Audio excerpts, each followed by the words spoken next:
known as tax deducted at source, and in some other countries it is known as tax extension. In our country, withholding tax has profound importance. Getting for that importance, we are holding this session. A large number of provisions in the Income Tax Ordinance 2001 are available for the withholding taxes, ranging from section 148 to 169, and then from 231 to section 2365. To cover our provisions, we have a great resource with us, a very, very learned person, an exceptional tax practitioner, fellow member of Institute of Chartered Accountants of Pakistan, Sir Nadeem Bhatt, for his introduction. He is also fellow member of PEPFA and fellow CFMA. He is running a chartered accountant firm under the name and style of the Nadeem Chartered Accountants in Lahore. He is chairman of the Lahore Tax Bar Association Tax Academy.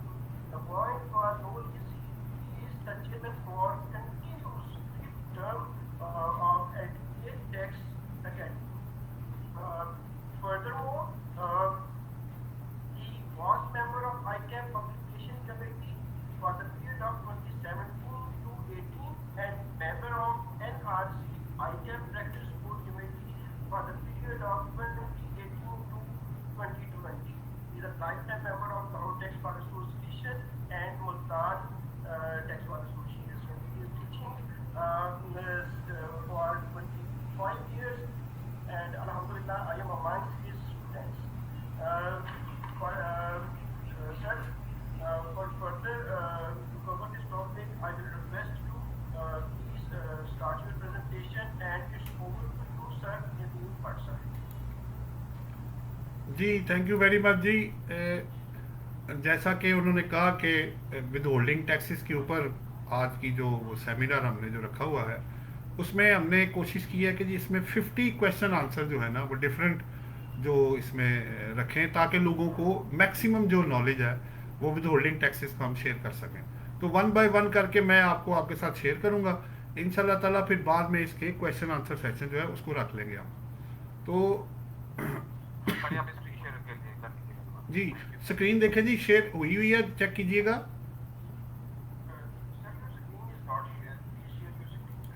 Screen share नहीं हुई अभी? मैं दोबारा करता हूँ जी, देखें।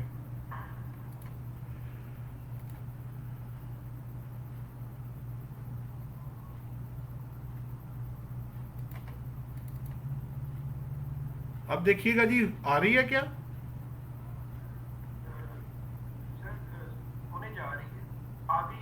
आ गई है जी, ठीक हो गया जी, ठीक हो गया।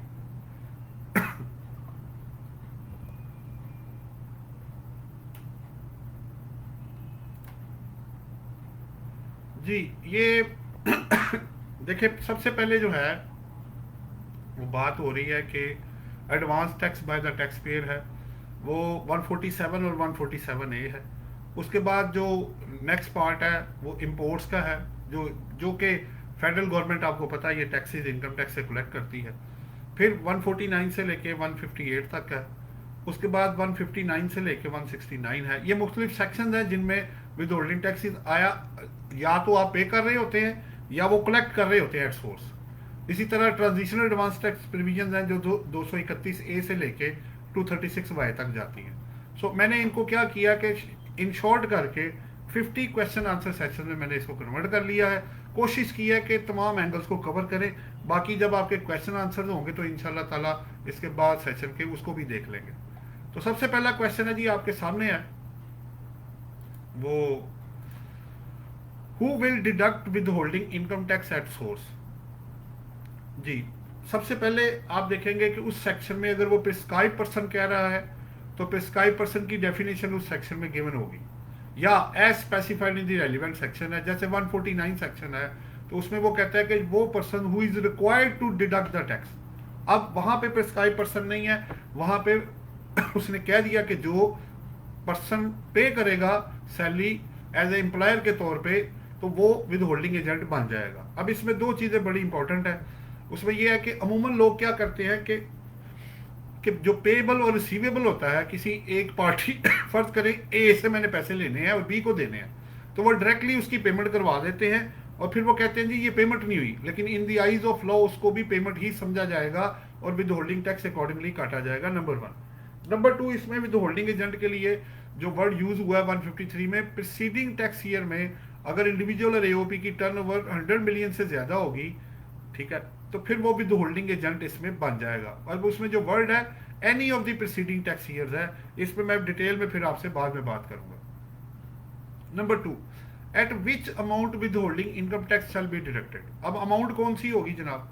ग्रॉस अमाउंट होगी अगर सेल टैक्स एप्लीकेबल होगा, जहां सेल टैक्स है चाहे वो सर्विसेज वाला है, गुड्स वाला है या एफईडी है, वट एवर जो एप्लीकेबल है वो आपने चार्ज करना है और ऐड करके, मसलन अगर मैं 1 लाख रुपए की परचेज करता हूं और 17% सेल टैक्स है, तो जो इनकम टैक्स काटा जाएगा वो 1,17,000 पे काटा जाएगा जब पेमेंट की जाएगी। Number 3, at what rate withholding income tax shall be deducted on various payments made under the income tax ordinance 2001।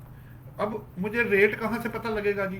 वैसे तो मोस्ट जो वेल नोन है वो फर्स्ट स्केड्यूल ही आपको पता है, लेकिन इसके अलावा रेलिवेंट सेक्शन भी हो सकता है या relevant clause of second schedule हो सकता है या एल्सवेयर स्टेटेड जैसे डबल टैक्सेशन ट्रीटी एग्रीमेंट भी हो सकता है और रूल्स भी हो सकते हैं। ये डिपेंड करता है कि आप कौन सा सेक्शन पढ़ रहे हैं। जैसे एक एक्सेप्शन मैं आपको बता देता हूं कि जैसे सेक्शन 149 है, वो ये कहता है कि डायरेक्टर मीटिंग फी जो होगी उस पर 20% जो टैक्स है वो काटा जाएगा स्टेट बेसिस पे, जो भी during the tax year payment होगी। अब वो आपको फर्स्ट स्केड्यूल नहीं बताएगा, वो रेलिवेंट सेक्शन बता रहा है उसके मुताबिक है, इसलिए सारी चीजों को कंसिडर करना पड़ेगा while with holding tax on payments against goods services और कॉन्ट्रैक्ट्स या जो भी चीज आप खरीद रहे होंगे। Number 4, when withholding income tax shall not be deducted on various payments made during the income tax under the income tax ordinance 2001। कब टैक्स नहीं काटा जाएगा? Number 1, if payment has not been made during the tax year, अगर आपने payment की नहीं तो तब भी टैक्स नहीं काटा जाएगा। जितने भी विदहोल्डिंग टैक्सेस है इनकम टैक्स के वो पेमेंट बेस पे है, पेमेंट होगी तो टैक्स आएगा, अदरवाइज टैक्स विदहोल्ड नहीं होगा। दूसरा, अगर कोई रेलिवेंट आपका जो एग्जम्पशन है सेक्शन में दिया हुआ है या क्लॉज है या सेकंड स्केड्यूल है या एसआरओ अगर कोई इंटैक्ट है, अब 586 एसआरओ तो अब नहीं रहा, पहले वो था पिछले सालों में, अब वो कन्वर्ट हो गया, आगे ये भी क्वेश्चन आएगा। एसआरओ 586 की जगह पे 46AA सेकंड शेड्यूल पार्ट 4 का क्लॉज आ गया है। Number 5, time of deduction of withholding tax on various payments made under the income tax, किस वक्त जो है टैक्स वो काटा जाएगा। अब सबसे पहले दो चीजें हैं, अगर तो आप 151 में प्रॉफिट ले रहे हैं आपके अकाउंट में क्रेडिट हो जाए या कि कोई भी और केस में पेमेंट जब होगी तब टैक्स आएगा, लेकिन इसकी एक्सेप्शन दो मैंने आपको कोट कर दी है, 154 sub section 3A and 154 sub section 3C। अब 3A क्या कहता है, अगर एक्सपोर्ट प्रोसेसिंग जोन में अगर आप कोई एक्सपोर्ट करते हैं तो जैसे ही आप उस जोन से बाहर निकलेंगे तो विद होल्डिंग टैक्स उसी वक्त ही उस पर आपके एक्सपोर्ट पे लग जाएगा। इसी तरह अगर आप 154 3C में हैं, किसी ऐसी कंट्री में एक्सपोर्ट करते हैं जहां बैंकिंग चैनल नहीं है, तो जैसे ही आप पाकिस्तान की टेरिटरी को क्रॉस करेंगे उसको करने लगेंगे, बल्कि जब तो वो कस्टम वाले उसी वक्त आपसे टैक्स जो है कलेक्ट कर लेंगे। आल्दो के दोनों केसेस में ये जो 2 और 3 नंबर है इनमें अभी पेमेंट नहीं आई और चीजें अभी तक नहीं पहुंची, लेकिन फिर भी इस पे विदहोल्डिंग जो टैक्स है वो आ जाएगा। तो ये एक्सेप्शन है बेसिकली कि पेमेंट के बगैर भी विदहोल्डिंग टैक्स इन दोनों सेक्शन सब सेक्शन में लगा हुआ है।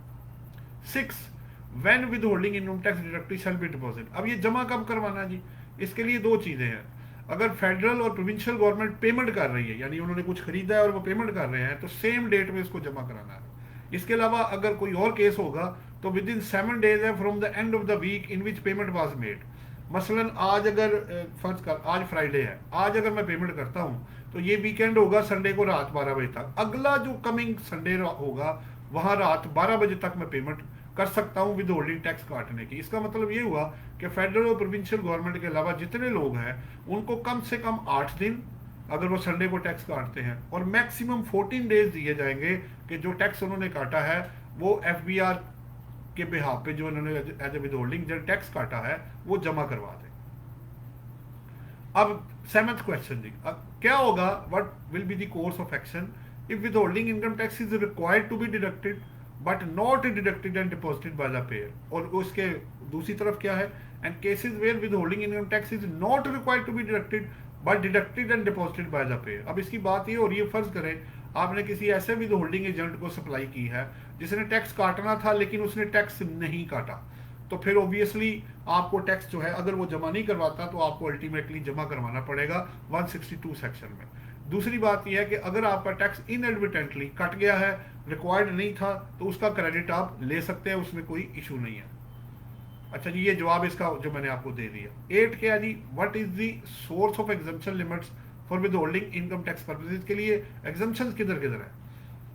The same are given in the relevant, या तो सेक्शन में है या एसआरओ में है या फर्स्ट स्केड्यूल में है या second schedule of the income tax ordinance 2001 है, वेयर एप्लीकेबल। मैंने बुक ऑलरेडी तमाम लोगों को दी हुई है, अगर किसी को बुक्स वो नहीं मिली तो वो आप वो बुक मुझसे ईमेल अपनी देके पिफा के थ्रू या डायरेक्टली मुझे देके वो किताबें आप मुझसे ले सकते हैं। उसमें हमने ये चार्ट विद होल्डिंग के सारे बनाए हुए हैं, वहां से आप काफ़ी बेनिफिट इसका उठा सकते हैं।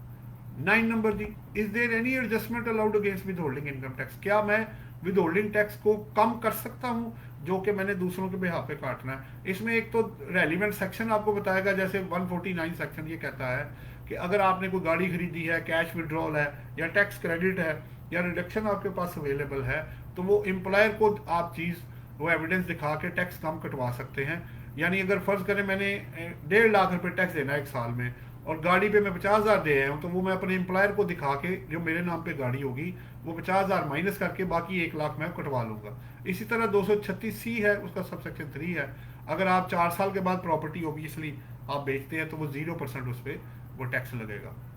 Number 10, to whom withholding tax is to be deducted. किसका टैक्स जो है काटना है। अब ऑब्वियसली जिसको पेमेंट हो रही है या जिस उसी का टैक्स होगा। जैसे सैलरी में एम्प्लॉइज है, अगर आप सप्लायर आपको चीज़ें दे रहे हैं उनका है तो वो सप्लायर्स का टैक्स है। इसी तरह इंपोर्ट है तो वो कलेक्टर कस्टम काटेगा और वो लेगा आपसे, और वो होता किसका है, वो टैक्स पेयर जो इंपोर्टर होता है। 11 नंबर जी, what is the status of withholding income tax deducted at source from recipient point of view under the income tax law. अब ऑब्वियसली उसके लिए 3-4 ऑप्शन है, आपको पता है। या तो वो एडजस्टेबल है, इंक्लूडिंग मिनिमम टैक्स है, इसमें क्रेडिट नॉट अलाउड भी शामिल होता है, और covered under final tax regime. So it will depend from, अब अभी इस वक्त तो आपको पता है काफ़ी केसेस मिनिमम टैक्स रिजीम में शिफ्ट हो गया, जैसे कॉन्ट्रैक्ट्स वाले हैं, कमर्शियल इंपोर्टर हैं, सप्लाईज है, तो काफ़ी चीज़ें अब आपका वो जो प्रॉफिट ऑन डेट है, ये काफ़ी चीज़ें आपकी मिनिमम टैक्स रिजीम के अंदर चली गई है। 12 जी, क्वेश्चन नंबर 12 है, how amount of income tax will be computed for withholding tax purposes in case of imports.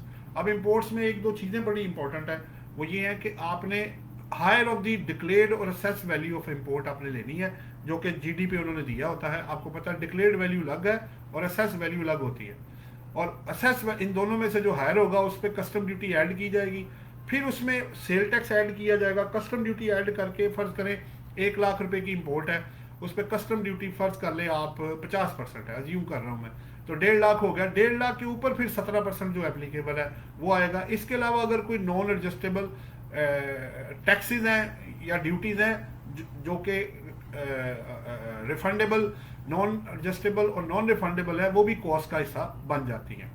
सो ये वाला इंपोर्ट से रिलेटेड था जी। नेक्स्ट है जी, आपने जो विद होल्डिंग स्टेटमेंट है और एनुअल विद होल्डिंग स्टेटमेंट्स जो हैं वो कब जो है वो उनको फाइल करना होता है। जो तो क्वार्टरली है वो आपको पता है हर क्वार्टर के 20 डेज के अंदर, मतलब अगर पहला क्वार्टर है जुलाई टू सितंबर तो 20 अक्टूबर तक, इसी तरह अक्टूबर टू दिसंबर 20 जनवरी, इसी तरह जनवरी टू मार्च 20 अप्रैल, और फिर अप्रैल टू जून फिर 20 जुलाई तक आपको with in 20 days of the following जो आपका होगा क्वार्टरली क्वार्टर, उसके अंदर आपने जमा कराना है, उसको फाइल करना बेसिकली। और एनुअल जो है विद इन 1 मंथ है, अगर आपका ईयर एंड सितंबर है तो 31 अक्टूबर, जून है तो 31 जुलाई, 1 महीना आपको मिलेगा annual with holding statement file करने के लिए। लेकिन एनुअल विद होल्डिंग स्टेटमेंट सिर्फ सैलरी की है, वो आपकी गुड्स और सर्विस की नहीं होती है। एक्टिव टैक्स पेयर कौन होगा जी इनकम टैक्स लॉ में? आपको पता होगा कि इनकम टैक्स लॉ का ATL लिस्ट अलग है और सेल टैक्स की ATL की लिस्ट अलग है। ये ज़रूरी नहीं कि जो बंदा इनकम टैक्स में ATL में होगा वो सेल टैक्स में भी होगा। तो अब इसके लिए क्या है, या तो आप पाकिस्तान की लिस्ट में हो ATL में, या आप आज़ाद जम्मू कश्मीर या गिलगित बल्तिस्तान की काउंसिल बोर्ड की रेवेन्यू की जो लिस्ट है, तीनों में से किसी एक में भी आप आ गए तो आपको एक्टिव टैक्स पेयर ही समझा जाएगा under the income tax law. 15 what will be the course of action available to a taxpayer if withholding income tax demanded under section 161(2)(05) has been created by the tax department? तो क्या होगा जी, या तो आप उसको accept कर लें और डिमांड को पेमेंट कर दें, या उसकी कोई एडजस्टमेंट ले लें अगर आपके पीछे रिफंड पड़े हुए हैं, या आप विदहोल्डिंग टैक्स को रिजेक्ट कर दें टोटली या पार्शली, और एक्सेप्ट और रिजेक्ट करके आप अपील कर लें, या पार्टली एक्सेप्ट करके पार्टली रिजेक्ट कर दें और उसके अगेंस्ट आप अपील फाइल कर सकते हैं, और स्टे का भी आपको फैसिलिटी इसमें अवेलेबल होती है जी, अगर आप, लेकिन वो अप्लाई करके लेना पड़ेगा। 16 जी, what are the implications of failure to withholding tax under the income tax law? पहला, आपसे 161 में आपसे और रेसिपिएंट से अगर पेयर पे नहीं करता तो 162 में उसे रिकवरी की जा सकती है। आपका एक्सपेंस डिसलो हो सकता है अगर आप टैक्स नहीं काटते। पेनल्टी अंडर सेक्शन 182 जो है जी, पेनल्टी अंडर सेक्शन 182 जो है वो आपको लग सकती है। डिफॉल्ट सरचार्ज 205 सेक्शन में आपको पता, आगे इस पे क्वेश्चन भी आएगा कि क्या क्या रेट होगा, और फिर अल्टीमेटली आप फिर भी अगर विदहोल्डिंग टैक्स जमा नहीं करवाते तो प्रोसिक्यूशन जो 191, 193, 195, 196 में आपके अगेंस्ट हो सकती है। वो मैं आपको बाद में दिखाता हूँ वो कितनी है। असेसमेंट की जर्नी किस तरह की होती है? दो तरह की, एक वो टैक्स है जो आपने अपना जमा कराना होता है जो टोटल ऑडिट में केसेस होते हैं, और एक दूसरों का जो टैक्स आपने देना होता है वो विदहोल्डिंग टैक्स जिसे 161(2)(05) हम कहते हैं। In the eyes of law ये जो दूसरों का टैक्स होता है ये असेसमेंट ऑर्डर नहीं है, ये लाइबिलिटी है जो आपने पे करनी होती है। अच्छा जी, पेनल्टी क्या है जी? लेट फाइलिंग और विदहोल्डिंग जो क्वार्टरली एनुअल विदहोल्डिंग स्टेटमेंट है, तो उन्होंने कहा अगर आप टैक्स पूरा जमा करवा देते हैं और उसके 90 दिन के अंदर आप विदहोल्डिंग स्टेटमेंट अगर फाइल कर देते हैं तो 5,000 रुपये है, लेकिन अगर आप टैक्स जमा नहीं करवाते या अदरवाइज है तो फिर 2,500 रुपये पर डे है और मिनिमम पेनल्टी 10,000 रुपीज होगा। 19 नंबर जी, प्रैक्टिकल प्रोसीजर क्या है रिकवरी करने का withholding tax from the tax pair? Show cause notice आएगा, जारी बात है, उसके बाद वो 137 का आपको नोटिस है, उसकी पेमेंट आपको करनी पड़ेगी। अब under the law collection and recovery के मोड्स कौन कौन से हैं जो टैक्स डिपार्टमेंट यूज कर सकता है? सबसे पहले 138 है जी, recovery of tax out of property and through rest of the tax payer. Number 2 139 collection of tax in the case of private companies and AOPs, जो कि डायरेक्टर्स जो 10% होल्डिंग कम से कम जिसके पास हो और एओपी में मेंबरान से रिकवरी की जा सकती है, और बल्कि की है उन्होंने जहां जहां डिफॉल्ट किया है कंपनी ने या एओपी ने। 140 सेक्शन है जी जो कहता है कि आप अगर कोई लिक्विडेटर या होल्डिंग मनी आपके पास, किसी के पास पैसे हैं आपके, उनसे भी टैक्स ऑफिस रिकवरी कर सकता है। और recovery of tax by non resident member of an AOP है, अगर नॉन रेजिडेंट है तो आप रेजिडेंट के जो मेंबर है उससे रिकवरी कर सकता है एफबीआर जी। प्रेजेंट मैक्सिमम नॉन जो थ्रेश होल्ड है limit against goods and services क्या है? ये भी बड़ा इंपॉर्टेंट है जी। आप फाइनेंस एक्ट 2018 जो टैक्स ईयर 2019 में अप्लाई है, वो गुड्स के अगेंस्ट अगर आप 75,000 पे, जो पहले 25,000 था वो 75 हो गया है, जो सर्विसेज पे 10,000 था वो 30,000 हो गया है, और अगर आप इसके अंदर रह के पेमेंट करेंगे या बराबर करेंगे तो फिर आपको विदहोल्डिंग टैक्स नहीं काटना होगा। प्लस ये मैं बताता चलूँ कि ये अमेंडमेंट्स अब 58 से कैसा आसार वो अब नहीं रहा, अब ये अमेंडमेंट्स 153 सेक्शन के अंदर की गई हैं। वहाँ आप जब उसका पहला ही सेक्शन पढ़ेंगे तो उस पहला या दूसरे के अंदर ही उन्होंने वहाँ लिख दिया है कि 75,000 और 30,000 के अंदर अगर पेमेंट होगी गुड्स और सर्विसेज की तो टैक्स नहीं काटना।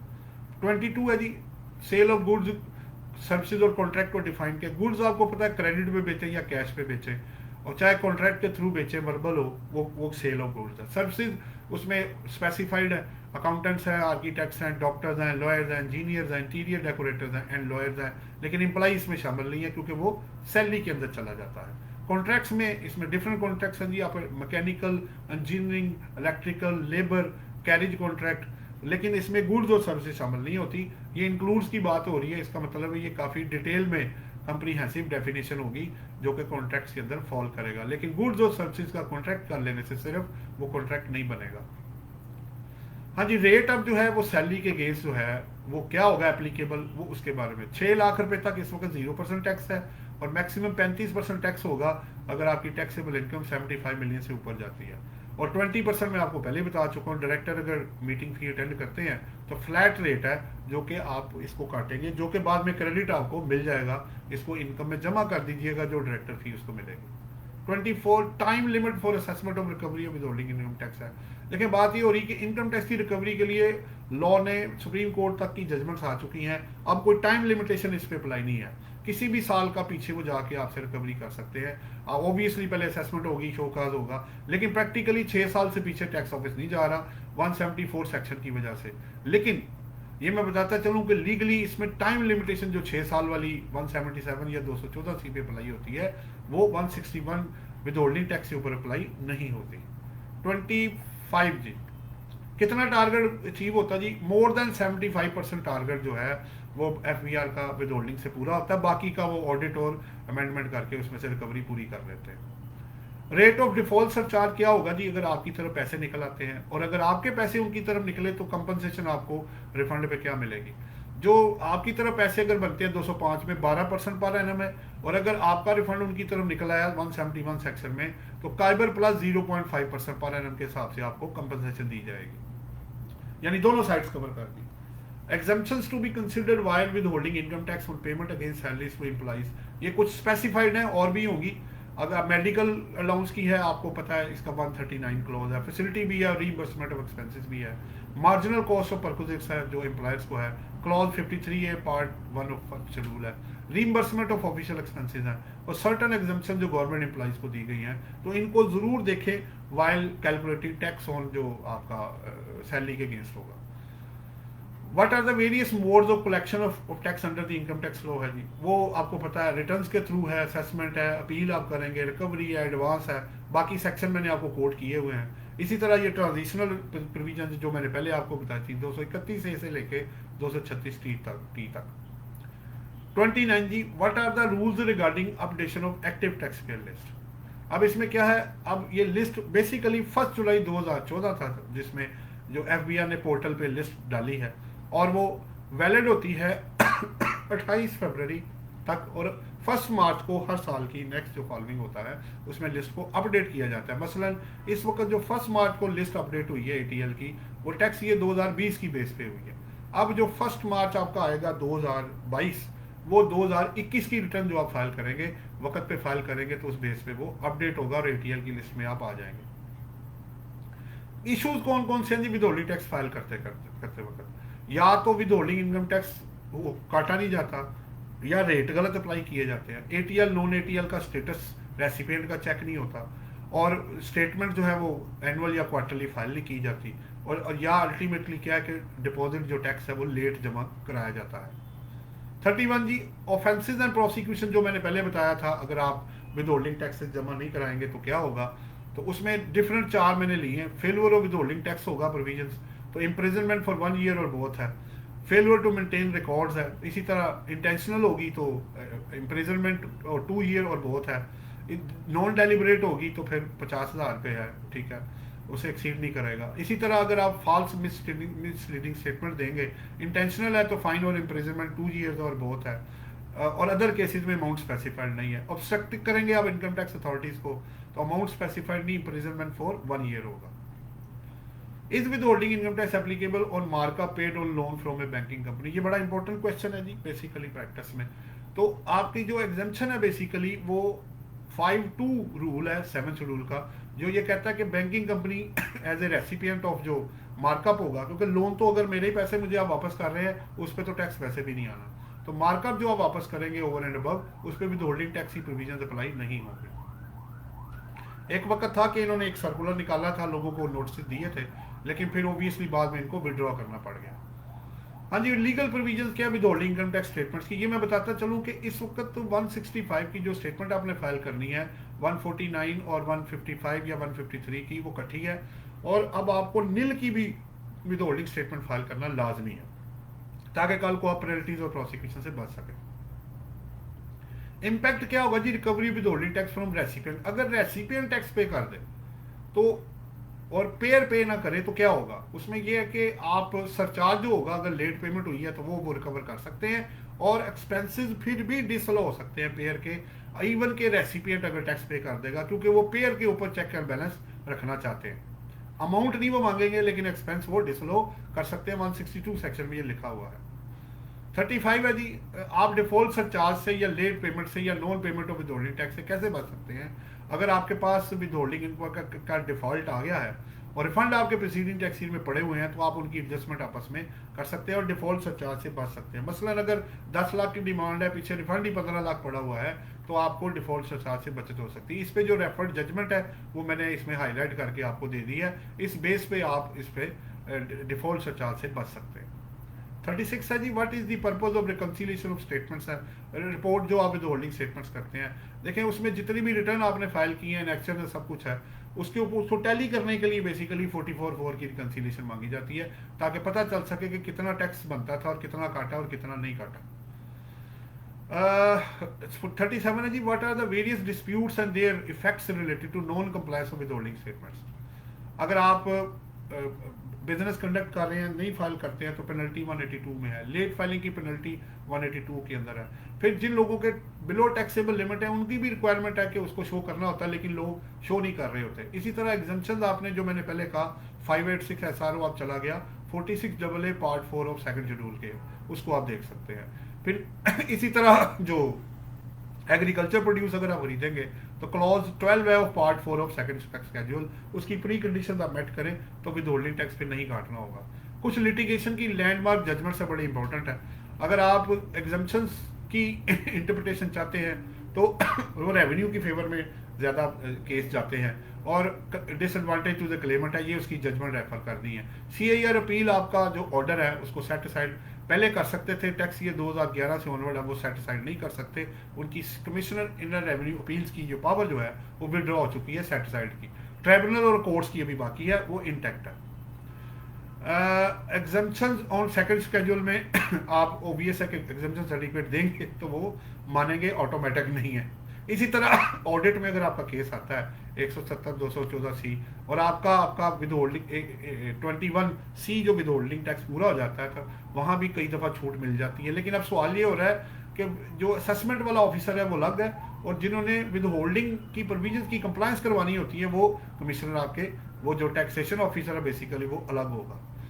2 एसेंशियल्स हैं जी 161 के लिए, tax payer with holding agent होना चाहिए और पॉइंट आउट टैक्सेबल पेमेंट है, ये इस पर जजमेंट आई हुई है।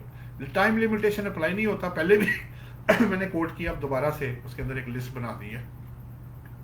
और जो बिलो टैक्सेबल लिमिट है उसको भी शो करना होता है, ये जजमेंट भी साथ कोट कर दी है। 39 है जी, जो income earned bye tax payer being an individual domiciled company and AOP जो रेजिडेंट इन ट्राइबल एरिया, उसका क्या करना है। वैसे तो ये 146 क्लॉज था जिसमें ये एग्जेम्प्ट इनको एग्जम्पशन दी गई थी, और paragraph DO article 246 of constitution of Pakistan and 1973 का जो कि 30 जून 2023 तक उसको एग्जम्पशन देता है। अब वो 146 जो क्लॉज है वो तो हो गया खत्म, लेकिन उसके पीछे ही 145A है जो 1 जुलाई 2019 से एप्लीकेबल था, वो अभी तक इंटैक्ट है। तो मेरे मुताबिक तो अभी तक ये एग्जम्पशन इंटैक्ट ही है। 40 है जी, अगर आप फाटा और बाटा में पेमेंट्स करेंगे तो टैक्स की विद होल्डिंग का क्या स्टेटस है। तो अभी payer being as a withholding agent अगर होगा तो वो सच टैक्स काटेगा अनलेस वो आपको एग्जम्पशन सर्टिफिकेट ना प्रोड्यूस कर दे। अब आज़ाद जम्मू एंड कश्मीर का जो स्टेटस है उसके अंदर जो पेमेंट्स आप उनको करेंगे तो उसके लिए अभी क्लॉज इंटैक्ट है, वो 46AA में वो 3 ही है जो कहता है कि जी इसका आप टैक्स नहीं विद होल्ड करेंगे। 42 जो आपके पास है जी question, how withholding in tax will be deducted on payments of shipping company, air carrier, passenger tickets and cargo charges of goods transported. तो इसके ऊपर डिफरेंट क्लॉजेज हैं जो एग्जम्पशन देते हैं। पहले तो 153 है, वो सेंड पेमेंट्स पे वर्च्यू ऑफ क्लॉज आपके साथ रेफर्ड है, 46AA पार्ट 4 है। उसके बाद ये फर्दर पेमेंट्स हैं जो टिकट्स वाली हैं, इसके लिए क्लॉजेज एक डिफरेंट है। 43B है जी पार्ट 4 का, 43C है B एयर टिकट्स के कमीशन एजेंट्स के लिए, पेट्रोलियम प्रोडक्ट्स के लिए है 43C part 4, carriage of goods और ट्रांसपोर्टेड जो है वो 43D एंड E है, और subject to fulfilment of conditions है वो ये है कि आपने अपना जो टैक्स लायबिलिटी है रिस्पेक्टिव क्लॉज में वो डिस्चार्ज की हो। 44 है जी, status of withholding tax of payments against building rentals and vehicle rentals है। बिल्डिंग वाला तो आपको पता है 155 में है, और व्हीकल रेंटल अगर आप लीजिंग वाले हैं तो वो एग्जेम्प्ट है। अदरवाइज अगर आप किसी और से रेंट पे गाड़ी लेंगे तो आप विद होल्डिंग एजेंट अगर हैं तो आपको 153 में टैक्स काटना पड़ेगा। 45 है जी, प्रेजेंट स्टेटस जो है, अगर आप grant, stipend, sub grant, financial services grant, payments to communities, आप एडवांसेज एंड एक्सपोजर भेज देते हैं तो क्या है, तो वो रिस्पेक्टिव सेक्शन जो आपको बताएगा उसके मुताबिक आपको उसके टैक्स काटना पड़ेगा जी। इवन कि आप एनपीओ भी होंगे, आपको पता होना चाहिए कि एनपीओ और जो वेलफेयर इंस्टीट्यूट्स हैं उनको विद होल्डिंग्स एजेंट का स्टेटस मिला हुआ है। What is the present status of withholding income tax on payment against salaries है, उसके बारे में 149 जो है आपको पता है, उसमें मैंने एक शेयरिंग आपसे कर ली है। उसके बाद रिडक्शन जो आपको दी जाएंगी उनमें से जो 25% थी अवेलेबल फुल टाइम टीचर्स और रिसर्चर, वो 22 मार्च से खत्म हो गई है। और एग्जाम्पशन अगर कोई और रिटायरमेंट बेनिफिट्स या और कोई है तो वो सैलरी के नोट्स जो हमने दिए उसमें आप यूज कर सकते हैं। 47 है जी, what is the present status of 100% more tax अगर आपका कट जाता है 10th शेड्यूल में बीइंग एज नॉन एटीएल तो क्या होगा। तो उसमें लॉ ये कहता है जी 169(4) में कि अगर आप रिटर्न अपनी वक्त पे फाइल कर देते हैं रूल 4 ऑफ 10th शेड्यूल के मुताबिक बिफोर फाइनलाइजेशन ऑफ असेसमेंट, तो वो टैक्स आपका जो पूरे का पूरा जो डबल कटा हुआ है वो आप वापस ले सकते हैं। 48 है जी, फॉर्मेट जो है उसके अंदर स्पेसिफाइड चीज़ें, डाटा है, पेमेंट है, विद होल्डिंग टैक्स है, बिल है। ये हमने विद होल्डिंग की जो स्टेटमेंट है वहाँ से निकाला है उसका फॉर्मेट, उसमें 149, 153 और सारी इकट्ठी करके अब आप विद होल्डिंग स्टेटमेंट्स फाइल कर रहे हैं जो कि ऑनलाइन डाटा अवेलेबल है। एनुअल का जो है जी उसमें भी डाटा इसी तरह ही है, उसमें विद होल्डिंग टैक्स है, बिल है, पेमेंट वेरिफिकेशन, क्योंकि एनुअल सिर्फ मैंने आपको शुरू में बताया था कि वो सिर्फ सैलरी के लिए है, वो 153 के लिए एप्लीकेबल नहीं है। Last but not the least की जो discussion on feeding of quarterly annual with holding statements है, ओनली क्वार्टरली जो है वो मैंने आपको बताया है, और प्लस अब 1 जुलाई 2020 से ये क्वार्टरली हो चुका हुआ है, पहले ये हाफ ईयरली था, तो आप उसको भी वक्त पे फाइल करें और जो टैक्स है उसको भी वक्त पे जमा करें। ये जी मेरी साइड से जो 50 क्वेश्चन थे वो मैंने कोशिश की कि मुख्तलिफ चीज़ें कवर करूं। आप लोगों का बहुत बहुत शुक्रिया। अगर कोई क्वेश्चन है तो आप उसमें मेरे साथ वो कर सकते हैं।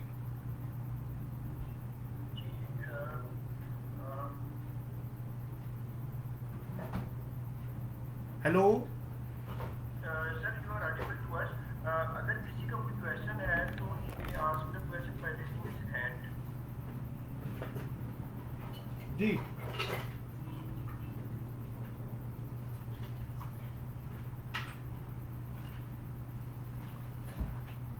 जी कोई क्वेश्चन है तो कर लीजिएगा। जी प्लीज सर, नईम साहब इज देयर टू आस्क। वालेकुम अस्सलाम।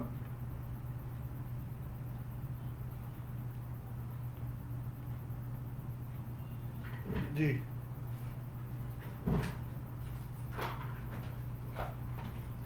जी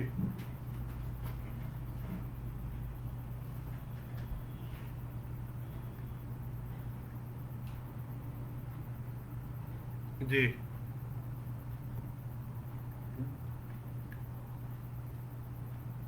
जी जी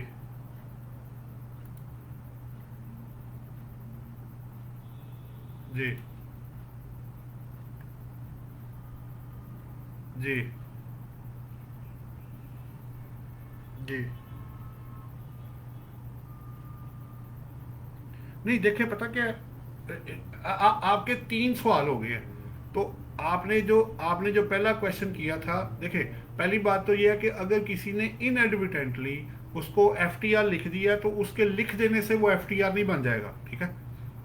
जो इस पे जजमेंट्स आई हुई है, अगर कोई लॉ, कोई रूल, कोई सर्कुलर, कोई ऐसी चीज जो इनकंसिस्टेंट विद द लॉ है, तो प्रिवेल इनकम टैक्स लॉ ही करेगा। वो गलती से किया हुआ काम जो होगा ना वो प्रिवेल नहीं करेगा। ठीक हो गया। आप उसकी नहीं, कर ले आप क्वेश्चन कर।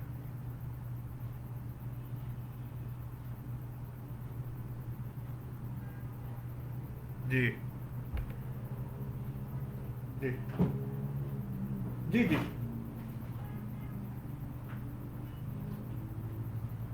जी जी जी जी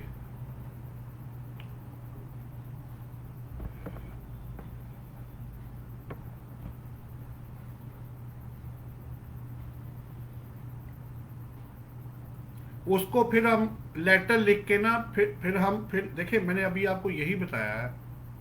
अगर एक कोई बंदा, अगर एम्प्लॉयर आपका टैक्स काटे फर्ज करे सैलरी पे, और वो एडजस्टेबल की जगह फाइनल कर दे, तो इसका ये मतलब तो नहीं कि ये फाइनल टैक्स रिजीम में चला गया। पीछे एक वक्त ये भी था कि जब फर्नीचर जो था ना, आप फर्नीचर कंपनी की रिटर्न हम फाइल करते थे, फर्नीचर पे इनिशियल लॉस भी देती थी रिटर्न, ठीक है। अब अगर कोई चीज़ वायलेट करके लॉ को अपनी तरफ से कोई चीज़ बना देता है, या सर्कुलर है या कोई चीज़ है या जजमेंट है, तो प्रिवेल लॉ नहीं करना है, उस गलत चीज़ ने प्रिवेल नहीं करना, ठीक है।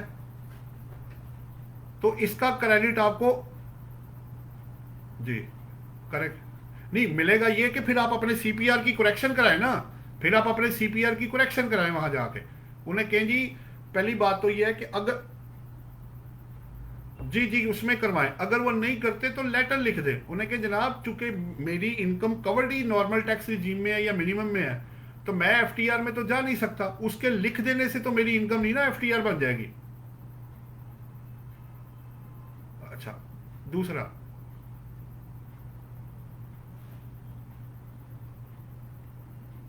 हम्म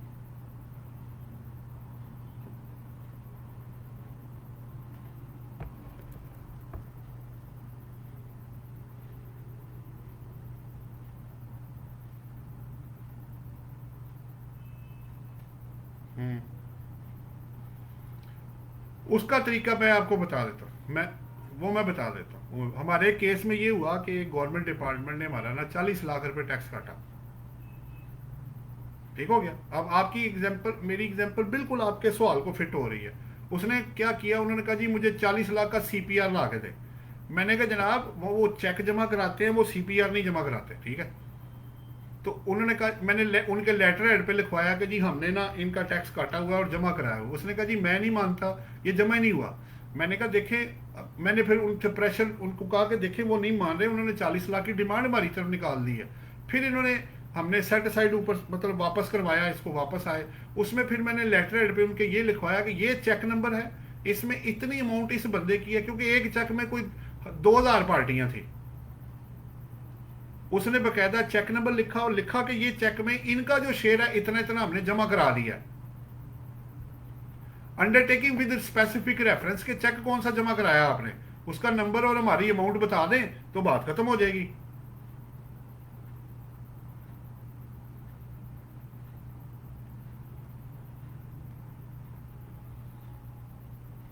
जी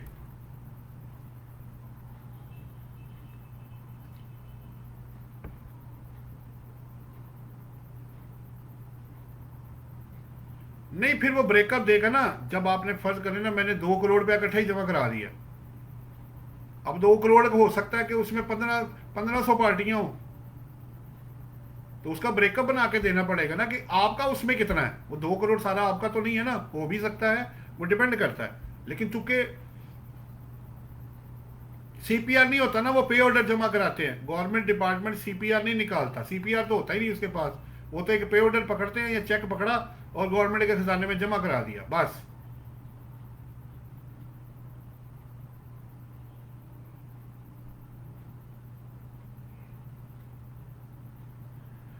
तो ब्रेकअप दे ना, ब्रेकअप ले ना उसे कि मेरा मेरा उसमें नाम लिख के बकायदा बताए इसमें मेरा कितना है, क्योंकि आपको तो उतना ही मिलना है ना जो आपका है।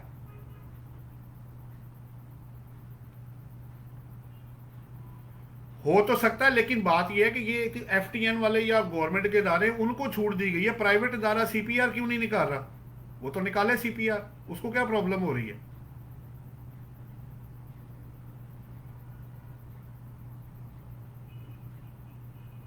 हाँ जी,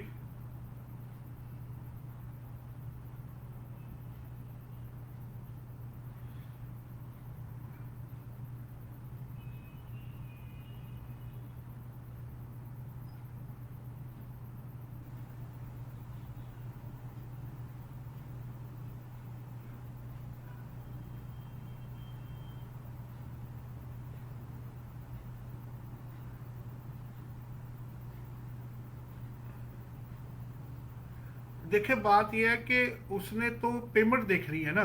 अगर वो आपको पेमेंट कर रहा है, क्योंकि विद होल्डिंग तो सारी पेमेंट के ऊपर है, अगर तो आपको पेमेंट होनी है तो फिर तो वो टैक्स काटेगा, ठीक है। अगर अगर अगर उस पे ऊपर लॉ ये कहता है कि जी आपने लॉसेस को एडजस्ट करके काटना है तो वो माइनस करेगा। अगर वो नहीं कह रहा तो फिर ग्रॉस अमाउंट पे वो टैक्स कट जाएगा आपका। दोनों में से कोई एक चीज़ तो होनी है, ठीक है। अब लेकिन ये चीज़ तय है कि होनी पेमेंट के ऊपर ही है, वो तो जो पेमेंट आपको आएगी वो काट के आपको दे देगा। अब रही बात आगे आपको जब मिलेगा, तो आपको पता है वो सेपरेट ब्लॉक में कवर्ड है, तो सेपरेट ब्लॉक आपको पता है वो फिक्स टैक्स है, वो तो ले लिया उन्होंने पैसा, ठीक है। जी जी बिल्कुल ऐसे 37A में तो सेपरेट ब्लॉक ही आपको है, उसके अलावा तो और कोई चीज़ उसमें है नहीं।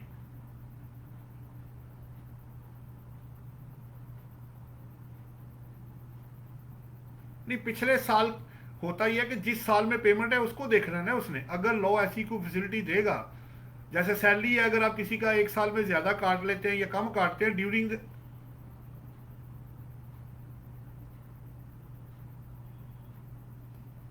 हम्म हम्म वो मैं बता देता हूँ, वो 37A में ना उसने दिया हुआ 3 साल के लिए कैरी फॉरवर्ड होता है वो रेसिपिएंट को ये परमिशन दी गई है। पहले नहीं था, 19 या 20 में ये शुरू हुआ है कि अब आप 37A का लॉस भी कैरी फॉरवर्ड कर सकते हैं, लेकिन 3 साल के लिए।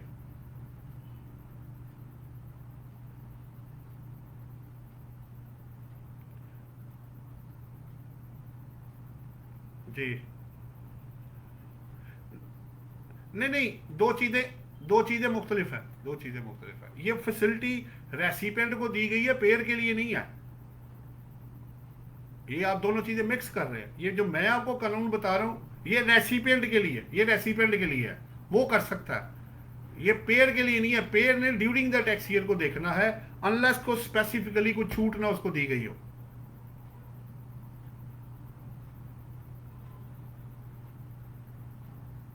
हाँ तो हाँ जी हाँ जी, अब विद होल्डिंग एजेंट उसको बनाया हुआ ना, ऐसे ही है, ऐसे ही है। अभी बता तो दिया मैंने कि वो ड्यूरिंग दी टैक्स ईयर को देखेगा, पिछले और अगले को नहीं देखेगा वो। अल नहीं नहीं, वो उसके लिए वो नहीं कर सकता अनलेस लॉ में कोई ऐसी चीज लिख ना दी जाए कि हाँ जी आप कर सकते हैं। अमूमन पेयर का आगे और पिछले लॉस के साथ कोई लेना देना नहीं होता, अनलेस लॉ उसको फैसिलिटेट ना करे।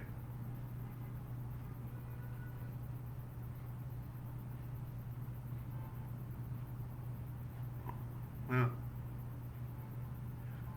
हाँ, वो पता क्या है, वो तो पता है। अगर शॉर्ट लेना है, अगर आपने फाइनल टैक्स रिजीम चेक करना है तो आप 169 सेक्शन पढ़ेंगे, ठीक है।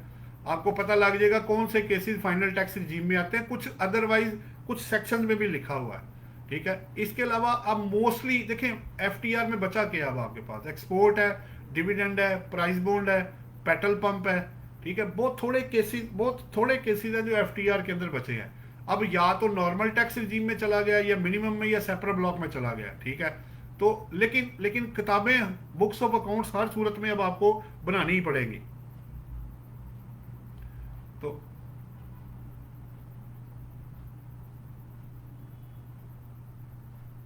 प्रॉफिट ऑन डेट मिनिमम में चला गया है, ज्यादा ज्यादा मिनिमम में गए हैं, ज्यादा मिनिमम में गए हैं।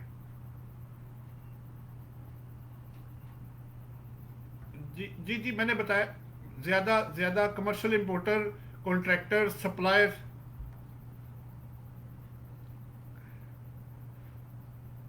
जी जी जी जी जी जी, चले।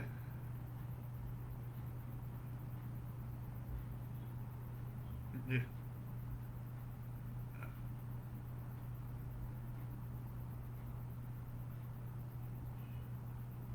जी, अदर साहब लाइन। वालेकुम अस्सलाम जी। जी जी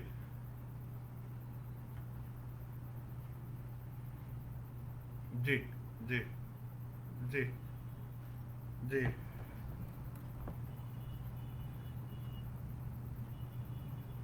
नहीं, असल में पता क्या है, उनके जो होता ये है कि जो आज़ाद जम्मू कश्मीर का अगर आप साइट खोलेंगे ना, उनका लॉ हमेशा अलग ही रहा। अब इस वक्त उन्होंने पाकिस्तान का इनकम टैक्स लॉ अडॉप्ट कर लिया हुआ है, ठीक है। जीबी का मुझे चेक करना पड़ेगा, गिलगित बल्तिस्तान का, लेकिन आज़ाद जम्मू कश्मीर ने इनकम टैक्स पहले थोड़ा सा उनका मुख्तलिफ होता था, अब उन्होंने एग्जैक्टली इनकम टैक्स और सेल टैक्स वही अडॉप्ट कर लिया है जो पाकिस्तान का है।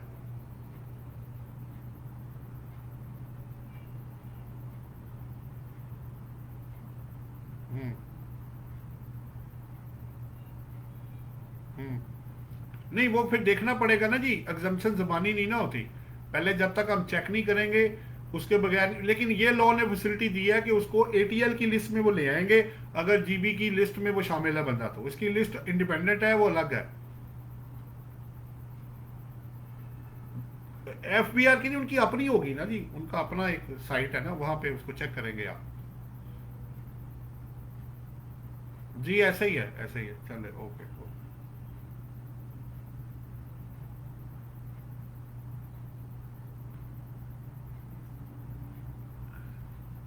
नहीं, उसमें तो उसने ये कहा कि जो बंदा, वो तो पहले की आई हुई है ना, आज की थोड़ी है, वो तो अभी थोड़ी आई, वो तो पहले की है कि जो एटीएल में होगा उस पर तो विद होल्डिंग टैक्स होना ही नहीं है, वो तो दे दी हुई है, वो तो नॉन एटीएल वाले अब है उसके अंदर। ये बात आपकी ठीक है, पहले पहले दोनों के लिए था, अब सिर्फ नॉन एटीएल के लिए है।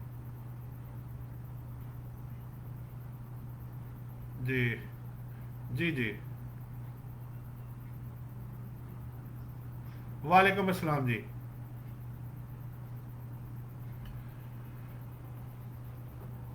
अच्छा। जी।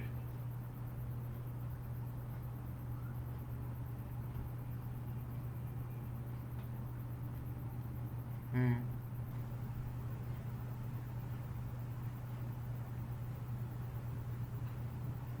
हम्म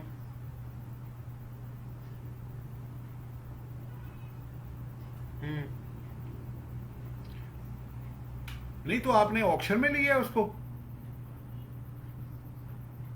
नहीं, टेंडर तो, नहीं नहीं, टेंडर तो, टेंडर ऑक्शन थोड़ी होता है। टेंडर तो ये होता है कि चार बंदे आएंगे, जो जिसके नाम का निकल आया उसको मिल जाएगा। अब टेंडर और ऑक्शन में, ऑक्शन में तो बोली लगती है ना जाके, वो एक अलग चीज है। ऑक्शन, आपने क्या किया है, आपने टेंडर विन किया। हाँ, ठीक है, ठीक है। अच्छा। जी। अच्छा।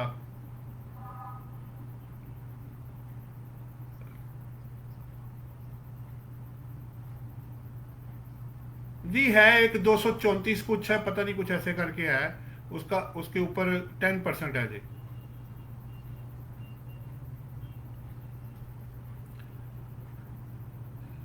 ये तो फिर मुझे चेक करना पड़ेगा, देखें, क्योंकि सेक्शन तो बड़ा ज़रूरी होता है। अगर आप कॉन्ट्रैक्ट में फॉल कर रहे हैं तो फिर इधर है। देखिए, वो उन्होंने कहा ऑक्शन में जो चीज़ आप खरीदेंगे, तो आपने तो चीज़ ली नहीं, आपने तो लिया टेंडर बेसिकली। मुझे मुझे लगता है कि आपको 153(1) में आना चाहिए, आप दूसरे वाले में नहीं आ रहे हैं, क्योंकि चीज़ तो आपने ली कोई नहीं है। हाँ जी।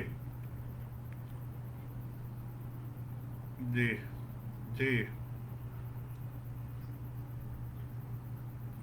नहीं नहीं, दोनों एक वक्त में, एक एक वक्त में दोनों कैसे अप्लाई हो सकते हैं, एक ही होगा ना।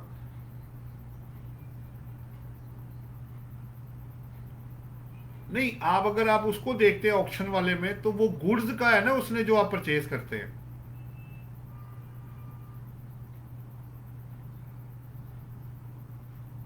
हाँ जी। तो वो गुड्स ही, चले आप फिर, आप ऐसे कीजिएगा, वो ना कॉन्ट्रैक्ट पढ़िएगा जो आपका आपस में तय हुआ है, उसमें क्या लिखा हुआ है, अगर तो वो।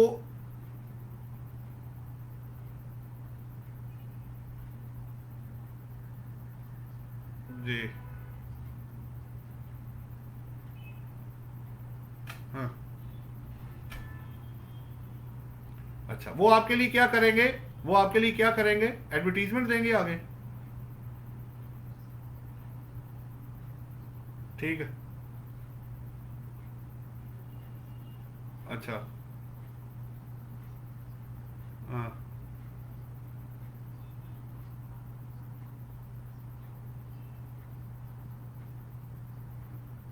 हम्म।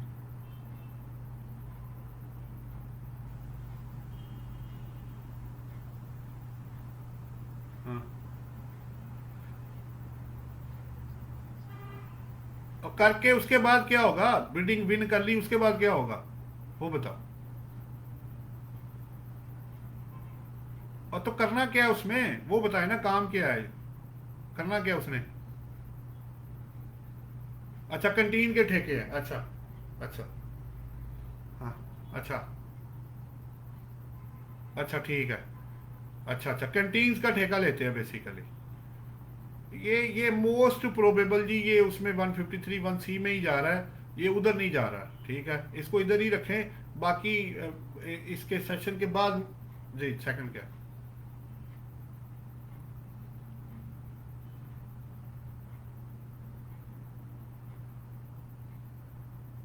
जी ऐसा ही है, ऐसा ही है।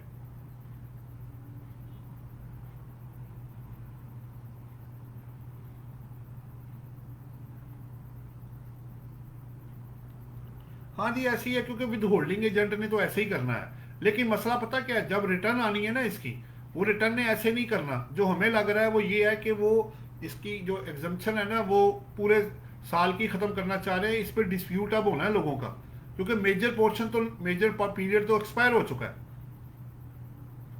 देखो ना 22 मार्च है, अप्रैल मई जून, तकरीबन 3.25 महीने के लिए आपने पिछला जो जो 8.75 या 8.8 मंथ्स है उनको आपने लटका दिया है।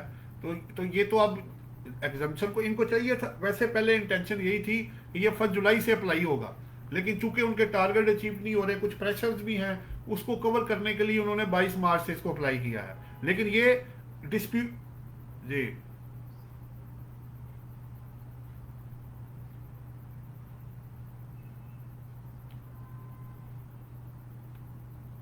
जी जी अभी अभी तो भाई, अभी तो वो जो आपके है ना सॉफ्टवेयर एक्सपोर्टर वाले, उन्होंने भी लड़ाई करनी है। अभी तो बड़ा कुछ होना है, ठीक है। सबको उनको टैक्स क्रेडिट में डाल दिया है, स्टार्टअप को भी टैक्स क्रेडिट में डाल दिया है, ठीक है। कोल वालों को जो प्रोजेक्ट्स पावर के लिए उनको भी डाल दिया इन्होंने उधर, ठीक है। ये फुल टाइम टीचर को भी डाला है। तो मसला अब ये है कि वो तो जो चाहिए था कि रिस्पेक्टिव पीरियड पे करते। बहरहाल और भी सवाल ले लेते हैं, इंशाल्लाह ताला इसको करते हैं फिर।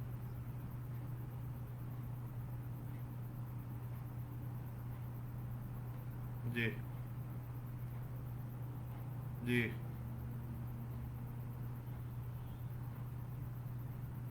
हाँ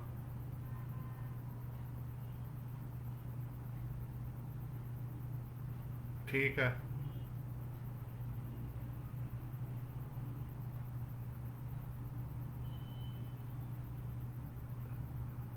अच्छा जी। देखिए पहली बात तो ये है कि जहाँ तक सिक्योरिटी का ताल्लुक है, तो सिक्योरिटी पे तो विद होल्डिंग टैक्स नहीं होगा, क्योंकि वो तो 153 में उसको छूट दी गई है सिक्योरिटी डिपॉजिट को। अब रही बात प्रॉफिट की, अगर प्रॉफिट ऑन डेट है और बैंकिंग सेक्टर और अदरवाइज आ रहा है, तो फिर उस पर विद होल्डिंग टैक्स आपको वो प्रॉफिट ऑन डेट का है ना, मेरे हाल 28 है, कौन सा है, उसके अंदर जाके इसमें विद होल्डिंग टैक्स जो है वो काटना पड़ जाएगा। पेमेंट वाला 151 में है, ठीक है। और जो रेसिपिएंट होगा वो इनकम फ्रॉम अदर सोर्सेज में, अगर उसकी बिजनेस इनकम ना हुई तो विद होल्डिंग टैक्स इस पे अप्लाई हो जाएगा, क्योंकि मार्कअप जो है ना बैंकिंग और नॉन बैंकिंग का एग्जेम्प्ट है, अदरवाइज वाला मार्कअप एग्जेम्प्ट नहीं है, विद होल्डिंग टैक्स है।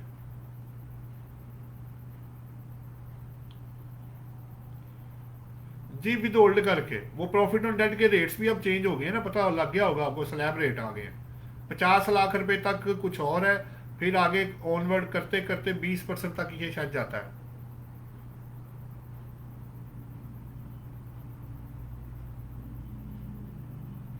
जी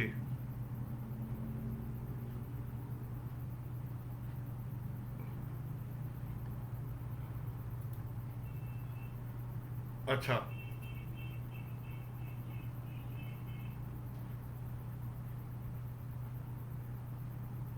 अच्छा,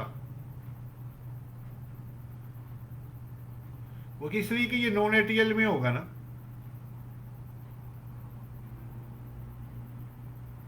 वो तो अपनी, जब तक लॉ छूट नहीं देगा, आप एटीएल में अगर नहीं है तो फिर रेट डबल ही होगा, अनलेस एग्जम्पशन ना मिल जाए आपको।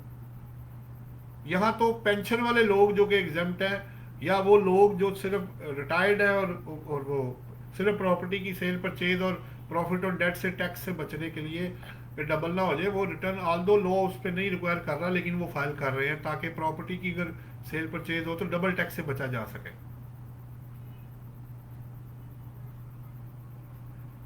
भाई अब वो तो आप वो देखे ना, अगर लॉ में छूट नहीं है तो मेरा तो कोई कसूर नहीं है ना, मैंने तो फिर टैक्स काट लेना है उसका। एक और भी चीज़ है, मैं आपके नॉलेज पर्पज के लिए, सब पार्टिसिपेंट्स के नॉलेज के लिए शेयर करता चलूँ। वैसे फेडरल और प्रोविंशियल गवर्नमेंट की इनकम एग्जेम्प्ट फ्रॉम टैक्स है सेक्शन 49 में, प्लस उस पर विद होल्डिंग टैक्स भी प्रोविजन अप्लाई नहीं होंगी, लेकिन ये एग्जम्पशन सिर्फ फेडरल गवर्नमेंट, प्रोविंशियल गवर्नमेंट और लोकल अथॉरिटी के लिए है। इसमें इनके बनाए हुए इदारों को छूट नहीं है, ये भी मैं बताता चलूँ।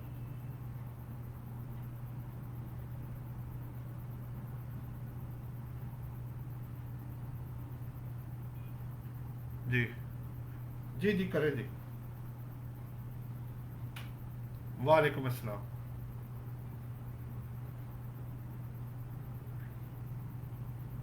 जी ठीक हो गया।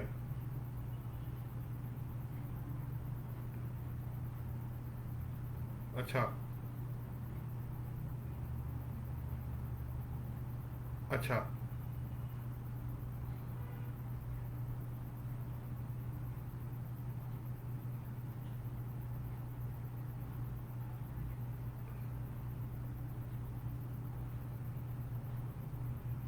अच्छा ठीक है। पहले आप उस क्लॉज को अच्छी तरह पढ़ लें कि कौन किसको सप्लाई करेगा, तो वो रेट 1% होगा, उसको ज़रूर चेक कर लीजिएगा। अगर तो आप उसकी प्री कंडीशंस को मेट कर रहे हैं तो फिर तो ठीक है, लेकिन एक चीज़ मैं बताता चलूँ आपको, अगर कल को ये प्रूव हो गया कि आप इस क्लॉज के अंदर नहीं आते, तो डिफरेंस उन्होंने आपसे प्रिंसिप वो 3.5% विद डिफॉल्ट सरचार्ज उन्होंने कलेक्ट करना है आपसे। नहीं नहीं, हाइपर की बात नहीं होती, हाइपर की बात नहीं होती भाई, कानून जो अगर अप्लाई होता है तो उसने तो अप्लाई होना है, ठीक है।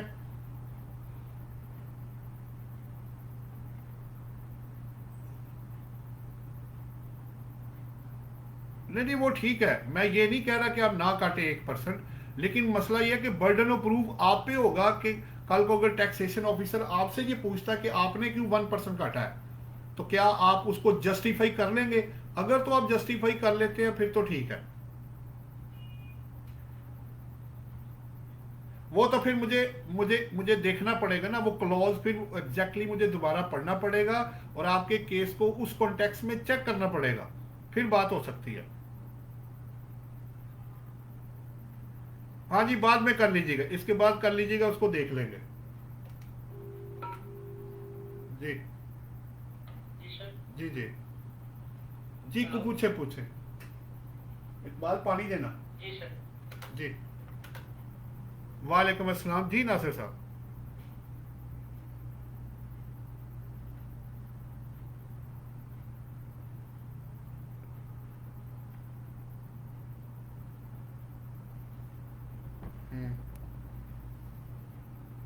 नहीं, आप बाद में इसकी करेक्शन भी हो सकती है और लिख के आप दे भी सकते हैं। देखें, अगर एक गलती से एक बंदे ने कोई चीज़ गलत कर दी है तो इसका ये मतलब नहीं है कि उसका लिजिटिमेट राइट खत्म हो गया, ठीक है।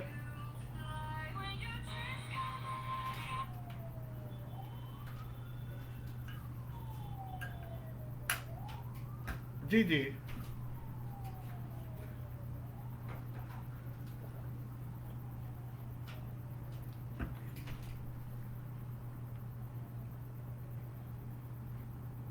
देखिए, पैसा जमा हो गया ना,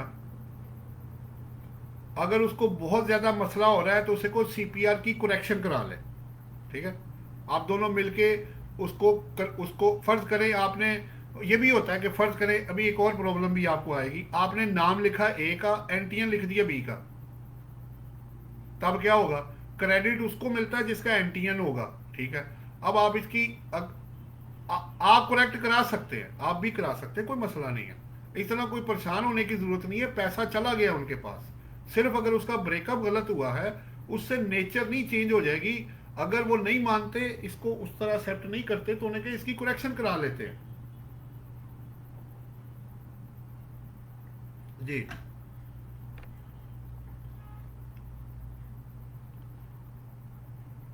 जी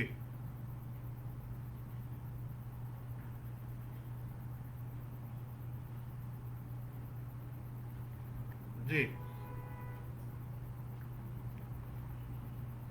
जी जी, करें करें, आप करें।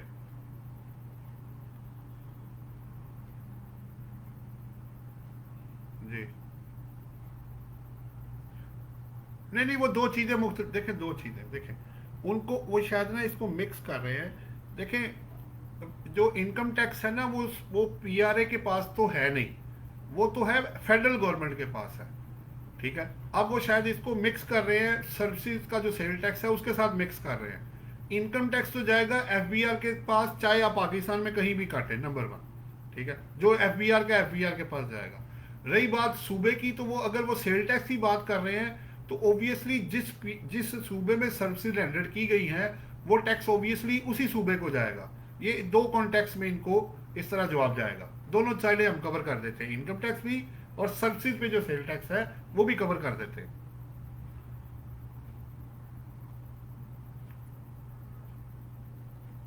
हाँ,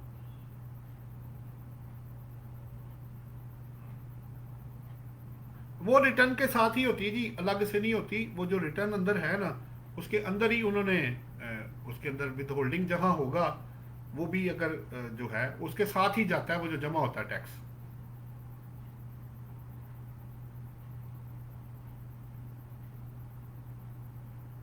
तो आप मुझे एक काम करें ना, ईमेल नोट करके ना वो सारे ईमेल मुझे भेज दें, मैं इकट्ठा ही उनको जो है ना बुक उनको भेज दूंगा। कोई और सवाल है तो देख ले।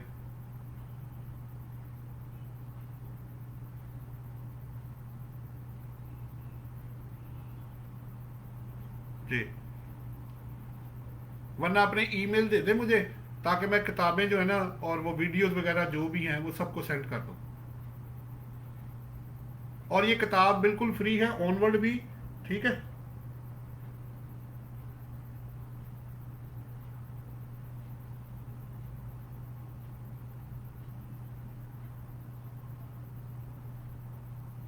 जी जी जी जी जी जी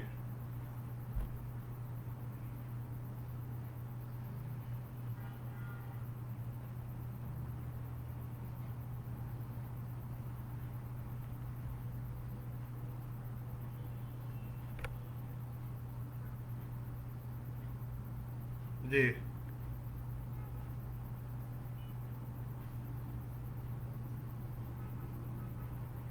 जी जी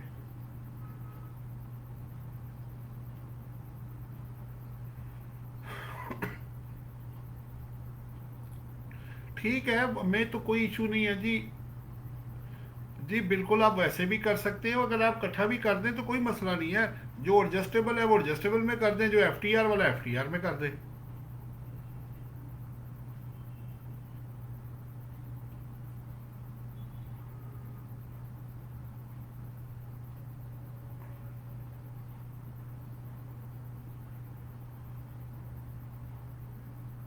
तो वो तो आप अगर एक चलान में भी कर दे, अगर नहीं, अगर आप दो चलान बनाने की बजाय एक में भी कर दें, ब्रेकअप सही बना दें ना, बात खत्म करें ना।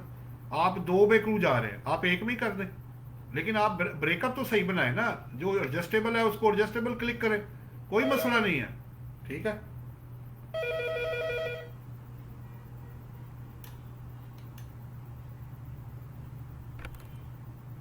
जी जी, कोई मसला नहीं, जब तक आपके पूरे पार्टिसिपेंट सेटिस्फाइड नहीं होंगे मैं इसको डिस्कनेक्ट नहीं करने वाला।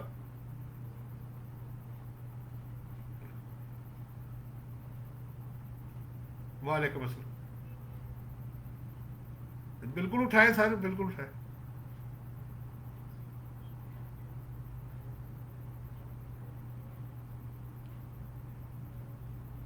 जी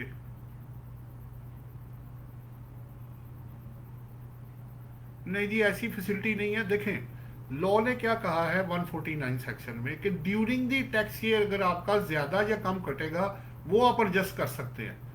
जो आपका वैसे ज्यादा कट गया है पिछले सालों में वो आप रिफंड मांगेंगे या एडजस्टमेंट करेंगे अपनी रिटर्न के अंदर, एम्प्लॉयर के साथ नहीं कर सकते आप।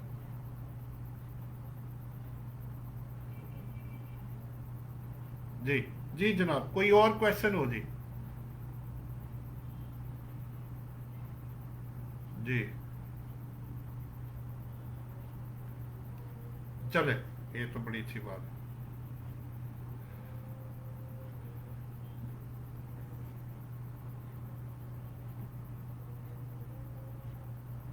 जी जी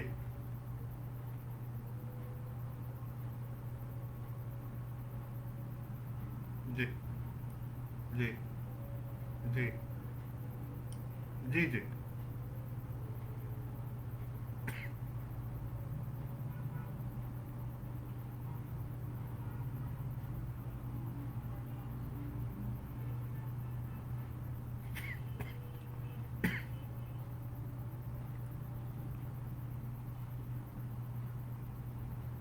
जी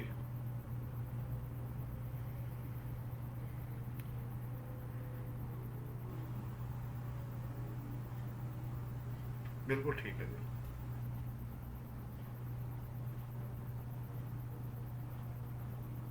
जी जी जी बिल्कुल सही है।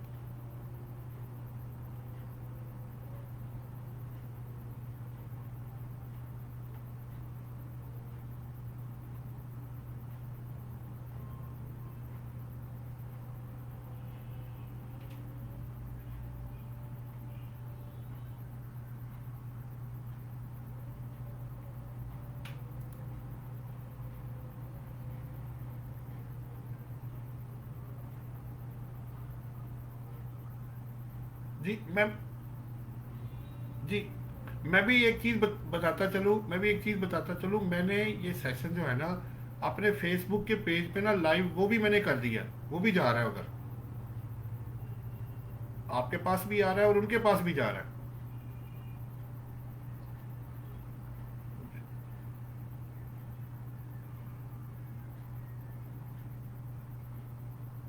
जी ठीक है, ठीक,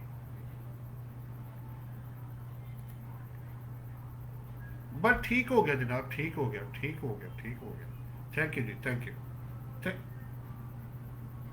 जी सर, वो आपका शुक्रिया जनाब, आपने मुझे मौका दिया, thank you very much, thank you. Thank you, thank you ji.